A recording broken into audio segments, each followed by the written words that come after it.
ሰላም ጤና ይስጥልኝ። ይህ ዋይኬ ሄልዝ ኤንድ ስቶሪ ዩቲዩብ ቻናል ነው። በዛሬው ቪዲዮአችን የምናየው ከባለፈው ቪዲዮ የቀጠለ ነው። በባለፈው ቪዲዮ ለማየት እንደሞከርነው የደም ካንሰር አይነቶችን በሶስት ዋና ዋና ክፍሎች ከፍለናቸዋል። እነሱም ሊኩሚያ፣ ማሊግናንት ሊምፎማ እና ማይሎማ ብለን በሶስት ከፍለናቸዋል ማለት ነው። ስለዚህ ዛሬ የምናወራው ስለ ሊኩሚያ ወይም ደግሞ ስለተባለው የደም ካንሰር አይነት ይሆናል። ይህ ሊኩሚያ የሆነው የሚባለው የደም ካንሰር አይነት በዋናነት የቦን ማሮ ላይ ወይም ደግሞ ደም ፕሮዳክት የሚያደርጉ ብለድ ፎርሚንግ ቲሹ የምንላቸውን የሚያጠቃ የደም ካንሰር አይነት ነው። የደም ካንሰር ማለት አጠቃላይ አንኮንትሮሌብል የሆኑ ከቁጥጥር ውጭ የሆኑ የተለየ የደም ሴሎች መመረትና ጤናማ የሆነውን የደም ሴሎችን አፌክት ማድረግ ነው። ይህ በዚህ ጊዜ እነዚህ ጤናማ ያልሆኑ ወይም ደግሞ በደንብ ያላደጉ ፋንክሽን ያልሆኑ ተግባራዊ የሌላቸው የደም ካንሰር ሴሎች ሲመረቱ የጤናማ የደም ሴሎችን ስራ ያውካሉ። በዚህ ምክንያት የነጭ ደም ሴል ስርዓት ነጭ ደም ሴል መጠን ሲቀንስ ለኢንፌክሽን ይጋለጣል። የቀይ ደም ሴል መጠን ሲቀንስ የድካም የተለያዩ የአቅም ማነስ ችግር ይጋለጣል። እንዲሁ ፕላትሌት መጠን ሲቀንስ ደግሞ ለደም መፍሰስ እንዳረጋለን ማለት ነው። ሊኩሚያ እንዴት ይከሰታል ካልነ ወይም ደግሞ የሊኩሚያ እንዴት ነው ዴቨሎፕ የሚሆነው ካልነ ባለፈው ቪዲዮአችን ስለ ደም አመራረት ለማየት እንደሞከርነው የደም ሴሎች የሚመረቱት በዋናነት ስቲም ሴል በተባለው ቦን ማሮ ላይ የሚገኝ አዙሮክ ሴል ነው ማለት ነው። በዚህ ጊዜ ምን ይመረጣል? ከየደም ሴል አለ፣ ነጭ ደም ሴል አለ፣ ፕላትሌት አለ ማለት ነው። የነዚህ ሴሎች የማምረት ሂደት ምን ይባላል? ሄማቶፖይቲክ ፕሮሰስ በመባል ይታወቃል። ስቲም ሴሎች ናቸው እነዚህ የሚያመርቱት። እነዚህ ስቲም ሴሎች ስፒድ ወይም ደግሞ አዙሮክ ሴል የሚባሉት ሁለት ዋና ዋና ክፍሎች አሏቸው። ይህ ስቲም ሴሎች እንዴት ናቸው ማለት የሆነ ራሱን የቻለ ስፔሲፊክ ፋንክሽን አይላቸውም፣ ነገር ግን ስፔሻላይዝድ ሴሎችን ያመርታሉ። ይህ ስፔሻላይዝድ ሴሎች ማይሎይድ እና ሊምፎይድ ቲሹ በማለት በሁለት እንከፍላቸዋለን። እነዚህ ማይሎይድ ስቲም ሴል የምንላቸው በዋናነት ከየደም ሴልን ፕላትሌትን እና አብዛኛውን የነጭ የደም ሴል ክፍሎችን ማለትም ባዞፊል፣ ኢዝሮፊል እና ኒትሮፊልን ያመርቱብናል። ሊምፎይድ ስቲም ሴል ደግሞ የምንላቸው ቀሪውን የሆኑ የነጭ ደም ሴሎችን ሊምፎሳይቶችን ማለትም ሊምፎሳይት የምንለው ቲሴል እና ቲሴል እና በተጨማሪም ናቹራል ኪለር ሴሎችን ያመርታሉ ማለት ነው። ሊኩሚያ በሚኖርበት ጊዜ ግን ይህ ሂደት ምንድነው ማለት ነው? ከቁጥጥር ይሆናል ማለት ነው። ወይም ደግሞ ሬጉሌሽኑ ያጣል። ይህ ሬጉሌሽን ሲያጣል አብኖርማል ሴሎች ይመረታሉ። እነዚህ አብኖርማል ብለድ ሴሎች ተባባሪ ይታወቃሉ፣ ሊኩሚያ በመባል ይታወቃሉ ማለት ነው። በዚህ ጊዜ የስፔስ ይዛሉ የሄልዚ የሆኑትን የብለድ ሴሎችን ቦታ ኦኩፓይድ በማድረግ የደም ሴሎ የጤናማ ሴሎችን ተግባር ያወካሉ ማለት ነው። ስለዚህ በዚህ የጤናማ ያልሆኑ ሴሎች በሚኖርበት ጊዜ ድካም ይኖራል። ምክንያቱም የፐርፐስ ስለሌላቸው የቀይ ደም ሴል መጠን ይቀንሳሉ፣ የነጭ ደም ሴል መጠን ይቀንሳሉ። ፕላትሌትን ሲቀንሱ በቀላሉ መድማት ይኖራል። ነጭ ደም ሴል መጠን ሲቀንስ ኢንፌክሽን በቀላሉ መጋለጥ ይኖራል። እንዲሁም አርቢሲ ቀይ ደም ሴል መጠን ሲቀንስ ያደርጋል ማለት ነው። የድካም ስሜት እንዲፈጠር ያደርጋል ማለት ነው። ሊኩሚያን ደግሞ በስንት እንከፍላቸዋለን ማለት ነው? እንደ ስፕሪድ ታይፓቸውና እንደ የሚያጠቁት የሴል አይነት በአራት እንከፍላቸዋለን ማለት ነው። ስፕሪድ ማለት እንዴት ነው ፕሮግረሳቸው የስፕሪድ የመነሳት የማጥቃት አቅማቸው በአኪዩት ነው ወይስ ክሮኒክ ነው የሚለውን ነገር ስናይ በሁለት እንከፍላቸው። አኪዩት ሊኩሚያ አለ፣ ክሮኒክ ሊኩሚያ ምንላቸው አሉ ማለት ነው። በሴል ታይፕ ደግሞ ስንከፍላቸው ማይሎጂነስ ወይም ማይሎይድ ሴል ላይ ነው ወይስ ሊምፎይድ ወይም ሊምፎሳይቲክ ሴል ነው በሚለውን ስንከፍላቸው በሁለት እንከፍላቸዋለን። አኪዩት ሊኩሚያ የምንለው በጣም ኮመን የሆነ በጣም ራፒድሊ የሚፈጠር እንዲሁም ላይፍ ትሬትኒንግ ኮንዲሽን የሚያመጣ እና ህጻናት ላይ ዘ ሞስት ኮመን ልጆች ላይ በብዛት የሚከሰት የካንሰር አይነት የደም ካንሰር አይነት ከሆነ አኪዩት ሊኩሚያ እንለዋለን። ክሮኒክ ሊኩሚያ የምንለው ደግሞ ብዙ ጊዜ በጣም ስሎሊ ክሎዝ ያለው የተወሰነ በቀላሉ ምልክት የማያሳይ እንዲሁም ደግሞ በአዳልቶች ላይ አዋቂዎች ላይ በብዛት የሚከሰት ከሆነ ምን ተብሎ ይጠራል? ክሮኒክ ሊኩሚያ ይባላል። በሴል ታይፓቸው ደግሞ ማይሎጂነስ እና ሊምፎሳይቲክ ሊኩሚያ ብለናል። ማይሎይድ ቲሹ ማይሎይድ ስቲም ሴል ዋና ይሄ ማለት ነው። ማይሎይድ ስቲም ሴል ዋና ፋንክሽኑ ሬድ ብለድ ሴል ፕላትሌት እና አብዛኛውን የነጭ ደም ሴል ማምረት ነው ብለናል አይደል? እሱን የሚያጠቃ ከሆነ ማይሎጂነስ ሊኩሚያ እንለዋለን። ሊምፎሳይቲክ ደግሞ ሊምፎሳይት እና ናቹራል ኪለር ሴሎች የሚያምሩት ሊምፎይድ ቲሹ ላይ ስቲም ሴል ላይ የሚከሰት ከሆነ ደግሞ ሊምፎይድ ሊኩሚያ በማለት በሴል ታይፕ በዚህ እንከፍላቸዋለን። በአጠቃላይ የሊኩሚያ አይነት በስንት እንከፍላለን? በአራት። አንደኛው አኪዩት ሊምፎሳይቲክ ሊኩሚያ አለ፣ አኪዩት ማይሎጂነስ ሊኩሚያ አለ፣ ክሮኒክ ሊምፎሳይቲክ ሊኩሚያ እና ክሮኒክ ማይሎጂነስ ሊኩሚያ የምንለው አለ። አኪዩት ሊምፎሳይቲክ ሊኩሚያ ወይም ኤኤልኤል የምንለው ዘ ሞስት ኮመን የሆነ የልጆች ላይ የሚከሰት የደም ካንሰር አይነት ነው እና በብዛት ደግሞ በፍጥነት የሚከሰት ነው ማለት ነው። የአኪዩት ማይሎጂነስ ሊኩሚያ የምንለው አዳልት ታይፕ ላይ ነው፣ በብዛት ወጣቶች ላይ አዋቂዎች ላይ የሚከሰተው። ክሮኒክ ሊምፎሳይቲክ ሊኩሚያ የምንላቸው ደግሞ እድሜያቸው ከ65 ዓመት እና ከዛ በላይ በሆኑ ሰዎች የሚከሰት ነው።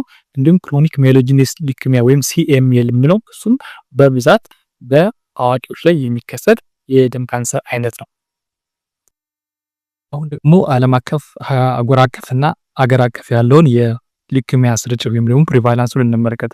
አሁን ሪሰንትሊ በተሰራ ጥናት መሰረት የሚያሳየው በአሜሪካን ሀገር ማለት ነው ወደ 456,000 አካባቢ የሚሆኑ የህብረተሰብ ክፍሎች ሊኩሚያ ጋር ወይም ሊኩሚያ ከተባለው የደም ካንሰር ጋር አብረው ይኖራሉ ማለት ነው።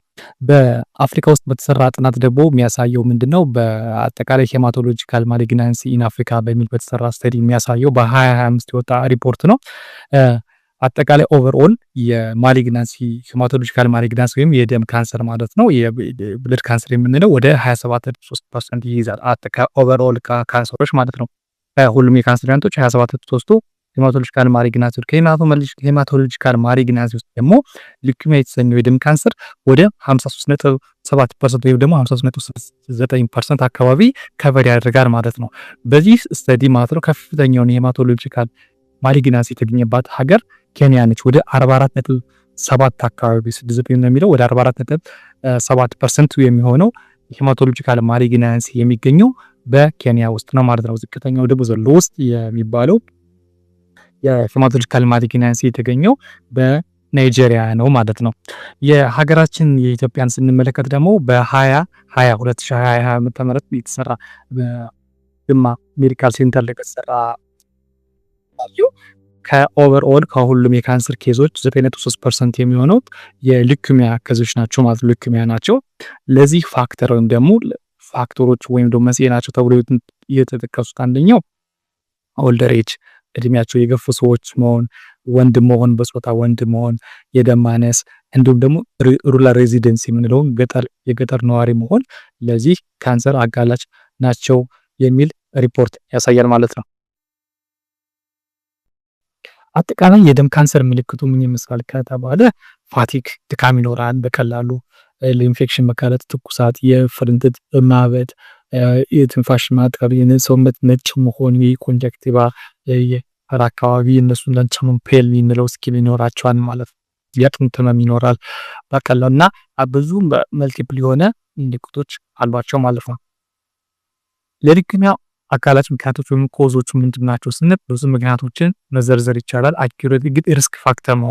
ኮዙ ሪሊ ይሄ ነው ማለት አይቻልም። ነገር ግን ለደም ካንሰር ሪስክ ናቸው ምንላቸው አንደኛው ፕሪቪየስ ካንሰር ትሪትመንት ካለ፣ ከዚህ ካንሰር ፕሪቪየስ ካንሰር ትሪትመንት ካለ፣ ለራዲሽን ወይም ደግሞ ለጨረር መጋለጥ ካለ የሊኩሚያ የመፈጠር እድሉ ይጨምራል። ሌላው ሲጋራ ማጨስ ነው። ሲጋራ በባህሪው ምን ያደርጋል ማለት ነው? የደም ካንሰር እንዲፈጠር በተለይ አኪዩት ማይሎጂነስ ሊኩሚያ እንዲፈጠር አንደኛው ምክንያት ነው ማለት ነው። ለተለያዩ ኢንዱስትሪያል ኬሚካሎች መጋለጥ፣ ለቤንዚን፣ ለፎርማልዲሃይድ፣ ለተለያዩ ለፕላስቲኮች፣ ለጸረ ተባይ መድኃኒቶች፣ ለመድኃኒቶች፣ ለዲተርጀንቶች መጋለጥ ለደም ካንሰር ያጋልጣል ማለት ነው። ሌላው ጄኔቲክ ነው ወይም በዘረመል በቤተሰብ የሚወራረስ የዘረመል ካለ ጄኔቲክ ዲስኦርደር በሰውዬው ላይ ሊከሰት ናቹራል የሚከሰት የጄኔቲክ ዲስኦርደር ካለ ይሄ የሚፈጠረው ዳውን ሲንድረም፣ ሸዋን ዳይመንድ ሲንድረም የሚባሉ የተለያዩ የጄኔቲክ ዲስኦርደሮች አሉ።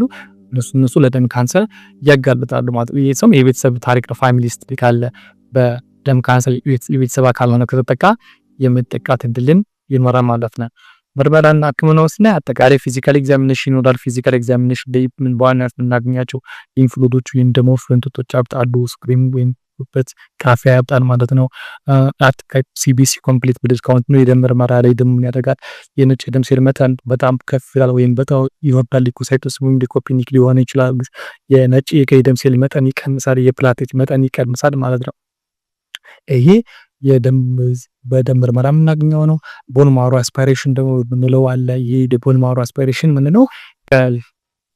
ፐልቪክ ቦል ላይ ሪብስ ላይ እና ቨርተብራል ቦኖች ላይ የሚወሰድ የቦን ማሮ ወይም ምቅኔ ምርመራ ተሰርቶ የደም ካንሰር ምርመራ እና የተለያዩ ኢሜጂንግ ቴስቶች አሉ። ቼስት ኤክስሬይ፣ ሲቲ ስካን፣ ኤምአርአይ የመሳሰሉት የካንሰሩን የትኛውን አፌክት ያደርገውን ቦታ ይለዩልናል ማለት ነው። ሉምባር ፓንክቸር ከጀርባ ላይ የሚወሰድ ናሙና ሲኤንኤስን ኢንቮልቭ አድርጓል አላደረገ የሚለውን ነገር እናደርጋለን ማለት ነው፣ መለየት ይቻላል ማለት ነው። ትሪትመንቱን ስናይ እሺ ራውንድ ሊኩሚያ እንዴት ይታከማል የሚለውን ነገር ስናይ ህክምናው በዋናነት አንደኛው ኬሞቴራፒ አለ፣ ኢሚዮቴራፒ የምንለው አለ፣ ታርጌትድ ቴራፒ አለ፣ ራዲሽን ቴራፒ አለ፣ ስቲም ሴል ትራንስፕላንቴሽን የምንለው አለ፣ እንዲሁም ቻይሜሪክ አንቲጂን ሪሴፕተር ወይም ነው ሲአርቲ ሴል ቴራፒ የምንሏቸው አሉ።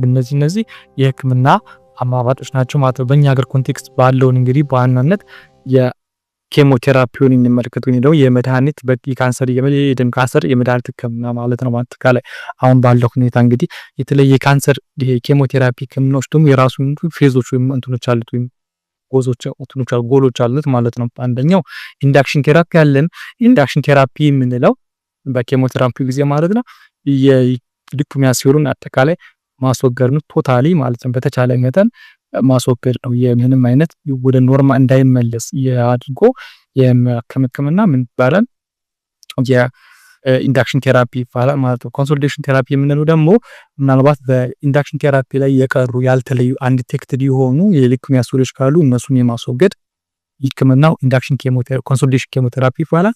ሜንቴናንስ ቴራፒ ደግሞ የምንለው የቀሩ ምናልባት በሁለቱ ፌዞች ላይ በኢንዳክሽን ኮንሶሊዴሽን ፌዝ ላይም ታክመው ለውጥ የሌላቸው የቀርቡ ሰርቫይቫል ሴሎች ካሉ የካንሰር ሴሎች ካሉ እነሱን የማስወገድ የኬሞቴራፒ ህክምና አይነት ሜንቴናንስ ቴራፒ በማለት ይታወቃል። ለዛሬ ስለ ኬሞቴራፒ ይሄን ብለናል።